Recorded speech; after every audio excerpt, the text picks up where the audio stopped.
welcome back to our channel. You'll notice today we are wearing onesies. You can't see the whole thing, but I promise they really are. One pieces from Old Navy. There's a shameless plug for our favorite store. There is a reason, actually there are 3 reasons.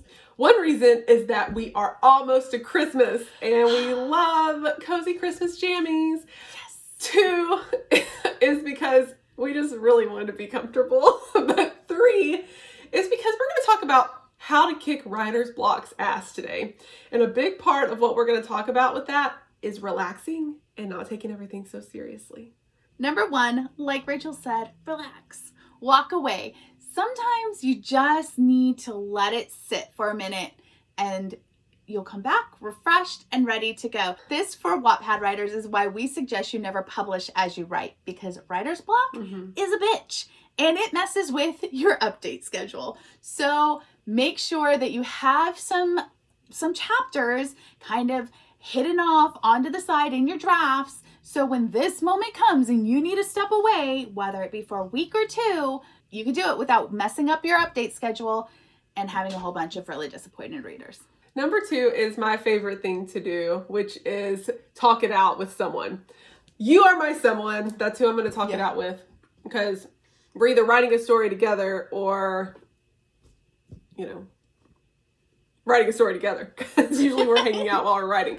So it's easy for me to stop and say, oh my God, I'm stuck.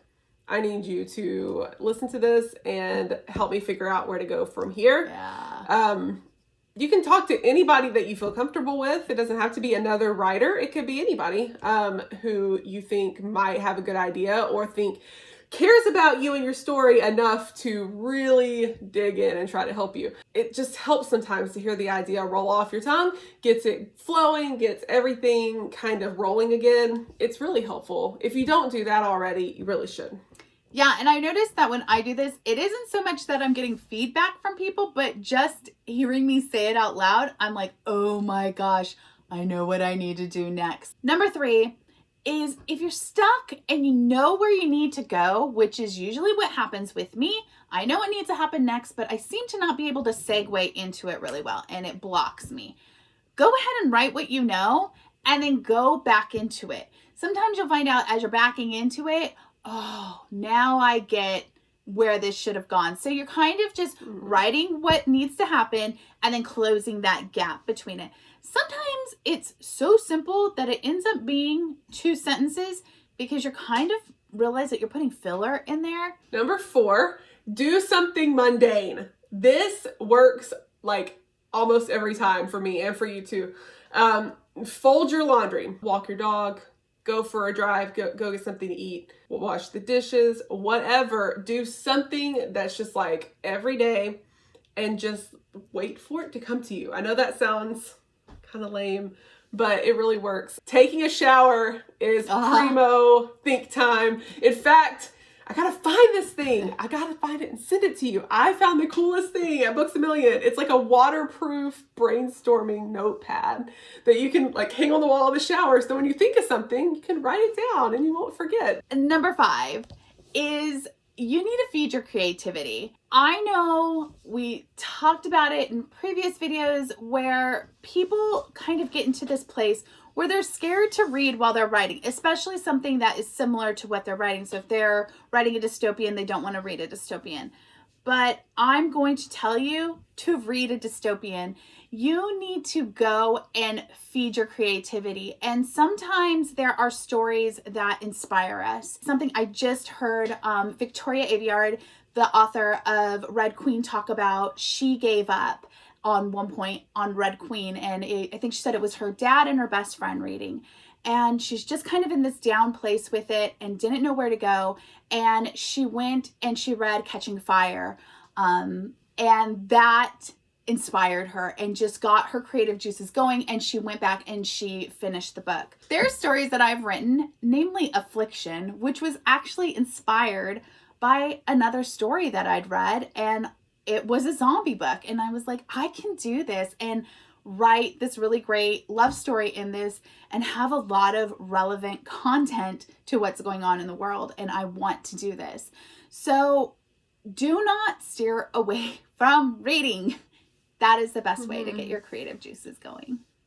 All right, here's a bonus tip for you. This is not necessarily about combating writer's block, but about what to do when you have it.